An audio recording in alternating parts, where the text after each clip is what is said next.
Jadi begini, ada cerita kiai yang saya paling nggak suka, tapi saya harus mendengar karena cerita kiai. Tapi saya nggak suka, tapi harus didengar. Ada 4 orang itu soleh semua, baik semua. Pas di pintu surga itu berdebat. Kata yang paling miskin itu saya dulu, karena fadilahnya orang miskin itu keren, nggak ada yang bisa dihisap karena nggak punya apa-apa, mau diaudit apanya. Kata yang kaya, ya saya dulu karena yang bisa nyumbang pondok, nyumbang macam-macam itu saya. Kata yang tadi kata Gus Sofur, patriotik. Saya, karena saya yang pejuang. Nah, kiai itu biasanya diem aja, karena mau ngomong itu serba salah. Akhirnya malaikat Jibril, ini cerita kiai. Kamu boleh nggak percaya, juga nggak apa-apa kan, nggak wajib diimani cerita ini. Juga tidak merugikan saya, kamu percaya nggak percaya. Malah kalau percaya ngundang lagi merugikan saya. Kata Allah, coba Jibril itu kamu leret. Orang fakir, kamu tahu fadilahnya, keutamaan orang fakir kata siapa? Kata Pak Kiai. Orang kaya, kamu tahu keutamaan dermawan kata siapa? Kata Pak Kiai. Para pejuang, kamu tahu fadilahnya patriotik, itu kata siapa? Kata Pak Kiai. Sudah, jangan mendahului Pak Kiai. Pak Kiai dulu yang masuk surga. Tapi Kiainya itu gampang, nggak berani masuk. Ditanya sama malaikat Jibril, kenapa kamu nggak berani masuk? Padahal sudah dipersilakan. Masalahnya bangun pondok saya itu ini, orang kaya ini. Akhirnya yang masuk jiwa akhirnya orang kaya ini. Karena Pak Ayahnya nggak berani melangkahi donatur itu. Akhirnya gerbong semua yang fakir. Lagi-lagi orang kaya itu menang di dunia dan akhirat. Jadi itu guyonan terkenal tuh di para pejabat. Kenapa takut itu? Itu yang nyekolahkan saya. Padahal dia tidak punya pangkat sama sekali. Nggak jenderal, nggak pejabat. Tapi kenapa kamu takut? Itu yang menyekolahkan saya. Makanya ini penting saya utarakan supaya tadi seperti yang dibaca Quran tadi lah sorqaumum min qaumin. Jadi orang itu tidak boleh saling melecehkan, saling menghina. Saya ini katanya Gus Sofur tadi cerita memang bapak saya, mbah saya itu teman dekat, abahnya Gus Sofur, bapaknya itu dekat sekali, sangat dekat, mulai buyut-buyut mungkin. Ya karena saya Gus Sofur, Gus Idror, Gus Rob ini kan itu tidak Gus naturalisasi, memang Gus beneran. Jadi mbah-mbahnya, buyut-buyutnya sudah. Yang kalah itu sama orang yang iri. Ada teman saya itu bapaknya. Kemudian bapaknya itu saya kenal. Anaknya namanya Agus saja. Tak tanya, kenapa Pak namanya anaknya Agus? Saya ini dendam, Gus. Anak saya gak dipanggil Gus. Akhirnya dinamai Agus, terus semua orang manggil Gus. Jadi kalau kamu ingin jadi Gus abadi, ya anaknya dipanggil apa? Gus. Dinamai Agus saja, pasti dipanggil Gus. Nah, berkahnya orang-orang hasad itu ada yang pakai madanan, karena takut ini dikira anak kiai. Kebetulan dia pesek, dipanggil pesek. Kalau pendek, dipanggil pendek. Yang perlu dicatat tuh begini ya. Kebaikan saya kalau baca hadis itu yang paling hari itu orang fakir itu masuk surga itu 500 tahun sebelum orang kaya. Dulu saya itu janggal. Janggal itu tidak memahami. Tapi ini bukan berarti Anda harus miskin. Tidak perlu miskin. Miskin itu nggak usah dilatih kok. Takdir. Nggak usah dilatih.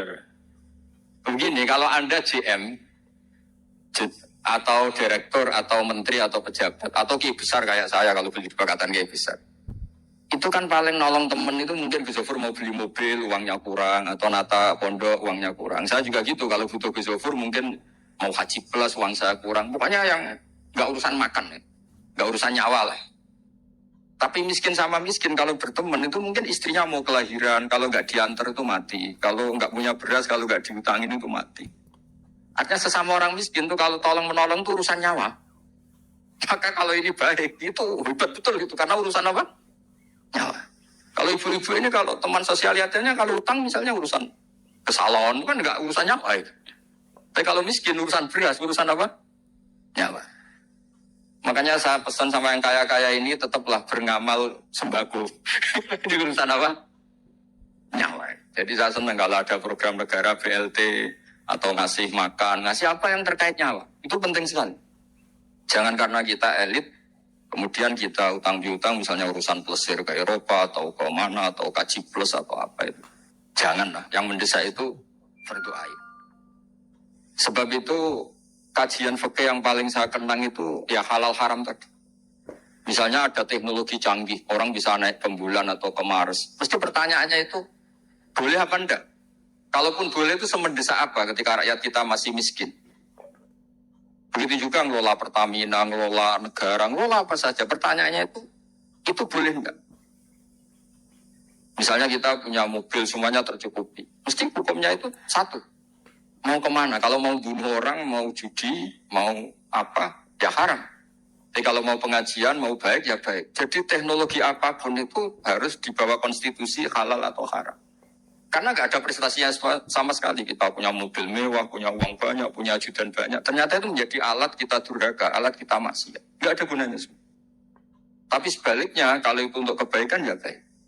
Sebab itu saya pernah ditanya sama seorang dosen, kenapa sih dalam Islam selalu yang dibicarakan halal haram? Karena kita naik bulan, naik ke Mars, atau kita diam di bumi. Yang ngatur kita, yang menjadikan kemaslahatan kita itu hanya satu. Kalau halal ya maslahat, kalau haram itu matur. Nah, kalau halal yang sempurna itu tidak bisa, tadi Pak Aribo cerita yang masalah tajrid asbab, setidaknya tidak mengganggu. Saya pernah ngisi acara, kebetulan derek Pak Kuras di UGM, saya cerita. Indonesia itu untuk runtuh itu gampang. Separuh negara maling semua, atau korupsi semua, atau penjahat semua itu. Penjara tidak cukup, terus negara kolek. Jadi untuk memuji bangsa ini, bangsa yang baik adalah mayoritas orang Indonesia tidak melakukan tindak pidana. Dan itu awal anak kita tidak jadi terbunuh, harta kita nggak dicuri. Jadi orang tidak melakukan sikap apapun, asal tidak melakukan tindak pidana itu sudah menyumbang kestabilan negara. Makanya ketika Nabi cerita orang baik itu yang nolong orang, yang memberi orang, kata Nabi terakhir, kalau tidak bisa semua, takufu syarroka anin nas. Fa'innaha sodakotun minka ala nafsik. Yang penting potensi jelek kamu jangan menimpa orang lain. Coba ada orang nggak diperkosa, kenapa? Karena nggak ada yang merkosa, nggak mati, karena ada yang bunuh. Jadi inti dari semua kebaikan adalah potensi-potensi kejahatan ini tidak jadi dilakukan. Jadi tidak harus berbuat baik dulu, jangan berbuat jelek dulu. Makanya dalam kaidah fikih disebut darul mafasid muqaddamun ala jalbil masalah. Yang penting dalam aktivitas kita ini tidak menimbulkan kerugian pada orang lain. Coba anak kita selamat karena apa? Keluarga kita selamat karena apa? Teman-teman kita, tetangga kita selamat karena apa? Karena tidak dibunuh, tidak diperkosa, tidak dijamret, tidak dicuri. Nah, saya berharap negara ini juga semua kita menghormati inkifafuhum anis syar atau inkifafuhum anil maksiyah. Bahwa kita ini terima kasih sekali sama semua orang yang tidak melakukan pidana. Maksudnya gini Pak Ibu Bapak Atmaja, jangan nunggu orang baik itu karena dia nyangoni kita, menghormati kita. Itu kayak agak-agak kapitalistik. Muji orang saja kok nunggu orang itu ngasih kita. Coba kalau orang ngasih kita, misalnya Zaid ngasih kita uang 1 miliar. Tapi misalnya yang lain, Fulan itu, bunuh anak kita atau apa itu. Kan ya kacau semua. Artinya gini, yang ngasih uang kita mungkin ya baik. Yang tidak ganggu kita juga baik. Karena dengan dia tidak ganggu kita, negara ini baik. Kestabilan terjaga, kemakmuran terjaga. Sebab itu dalam sebuah hadis Nabi ngendikan ketika ditanya, orang Islam itu siapa? Man salimal muslimun min lisani wa yadi. Orang yang orang lain itu tidak kena imbas dari keburukan tangannya maupun keburukan lisannya. Itu pegang. Sehingga saya ini sering kalau ada tetangga meninggal tuh, yang sering lepas jenazah itu saya. Biasanya saya itu 5 menit, 3 menit. Tapi keluarganya itu mesti komplain. Terutama istrinya. Istri itu kan gak suka kalau ada orang muji suaminya. Karena sudah meninggal tak puji ini orang baik. Karena tiap malam itu ya lihat TV. Terus kukar-kukur di rumah, ngelamun sampai pagi. Ini orang baik. Terus istrinya tanya, baiknya di mana? Itu kalau malam itu suami kamu nyopet atau garong itu selesai. Barokahnya di rumah ngelamun sampai pagi tidak berbuat apa-apa. Tapi kan nggak tahajud, nggak apa, Gus. Memangnya dia kiai disuruh apa? Tahajud. Ya sudah gitu saja. Yang penting tidak membahayakan orang apa? Lain. Terus dia baru nangis. Ternyata suaminya tuh orang baik. Saya tanya, kenapa tidak bilang dulu Gus kalau suami orang baik? Oh nanti besar kepala kalau saya bilang dulu. Intinya mau saya itu kebaikan itu tentu melakukan kebaikan. Tapi di balik itu semua atau standar paling harus kita lakukan sekarang juga adalah al-inkifaf atau al-intiha anil maharim atau anil madhul. Makanya dalam kitab Khilyatul Aulia, karena tadi Gus Wafur sudah bilang ini saya ngaji lama sama Mbak Maimun, jadi saya harus cerita. Sofyan As-Sauri itu termasuk ulama yang sangat dikagumi. Itu termasuk guru-gurunya Imam Syafi'i. Itu kalau pengajian ya seperti saat sekarang ini. Beliau bilang, wa awlal faraid al-intiha anil maharim wal madzalim. Sebetulnya keharusan tertinggi adalah semua orang itu menahan diri tidak merugikan orang lain. Coba misalnya kita dikasih uang orang 1 miliar, dikasih jabatan GM, tapi nyawa kita terancam, keluarga kita terancam karena orang jahat semua. Tidak ada gunanya. Negara ini menjadi baik karena kebanyakan kita, dan alhamdulillah bangsa Indonesia masih seperti ini. Kebanyakan kita ini tidak ingin melakukan pidana. Dan alhamdulillah sampai sekarang ya begini. Tentu memang selalu ada oknum-oknum yang berbuat jahat, akhirnya ada kepolisian untuk nangani. Tapi yang jelas saya pastikan, tadi mengingat dawuhnya Sufyan Ats-Tsauri tadi, dawuh Imam Sufyan Ats-Tsauri itu, wa aulal faraid al-inkifaf anil madzalim wal maharim. Kebaikan tertinggi, keharusan tertinggi sebagai manusia itu orang menahan diri dan tidak melakukan sesuatu yang merugikan orang apa? Lain. Sehingga jenengan kalau saya sering cerita ini dan saya ulang-ulang, nanti sesuai permintaan kita semua nanti mau itu yang kedua Gus Iit, karena ini baru latihan nyai, jadi memang harus saya dulu. Kalau dulu Gus Iit nanti nggak keren. Saya itu sering cerita kalau Anda habis isya terus tidur sampai subuh. Saya ulang-ulang karena ini kampanye saya supaya masuk surga itu mudah. Saya ulangi supaya masuk surga itu mudah. Kalau Anda habis isya terus tidur sampai subuh atau cangkruk sama istri bercengkrama sampai subuh, ya agak mukhal itu. Karena biasanya kalau sudah lama-lama itu nggak cerai sudah baik. Agak-agak mukhal ya. Bohong itu kalau sudah nikah lama harmonis itu hoax gitu. Bukan praktek itu kenyataan. Udah usah munafik yang depan-depan ini, biasa aja itu. Tuh saya sering bilang di beberapa pondok supaya teori saya ini diuji. Kalau dalam teori kampus itu secara akademik teruji. Itu malaikat itu punya 2 pilihan. Kalau malaikatnya itu khusyuk, jenis yang torekoh mungkin jenis yang khusyuk, mesti bilang gini. Orang ini semalaman cangkruk, semalaman bercengkrama, terus tarokat tahajjuda wal witra, terus atau warwatib apalah. Ini orang nggak tahajud, nggak witir, nggak wiridan.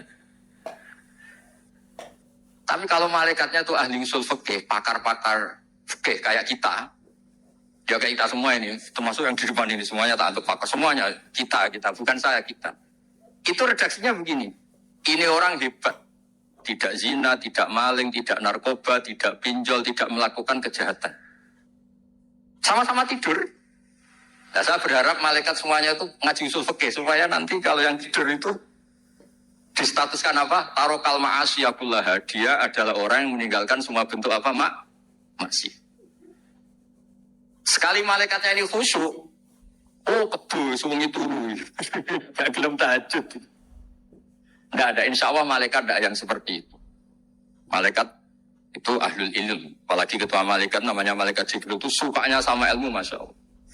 Dan secara teori keilmuan tadi dalam ilmu usul fikih itu sesuatu yang mubah, yang tidak ada status wajib atau haram, itu berstatus ibadah. Karena setiap orang melakukan mubah, barang yang boleh artinya apa? Meninggalkan keharam. Ini perlu dicatat, dan termasuk taat terbaik adalah meninggalkan apa? Keharam. Jadi misalnya malam itu jenengan di depan rumah, saya beri saksi, bukar, kukur, bedolok, ya melihat rumahnya kayak gitu, melihat istrinya kayak gitu aja sampai pagi. Itu nanti malaikatnya bilang, ini orang hebat, semalaman tidak melakukan kemungkaran atau kemaksiatan apapun. Orang hebat. Gara-gara saya cerita itu, terus kalau ada orang meninggal rata-rata minta saya supaya suami saya tetap orang baik, yang isi harus jenengan ini. Ya kira-kira gitu. Nanti disambung ke Syed ini supaya latihan nyai di depan senior-seniornya ini ada saya Gus Sofa. Assalamualaikum warahmatullahi wabarakatuh.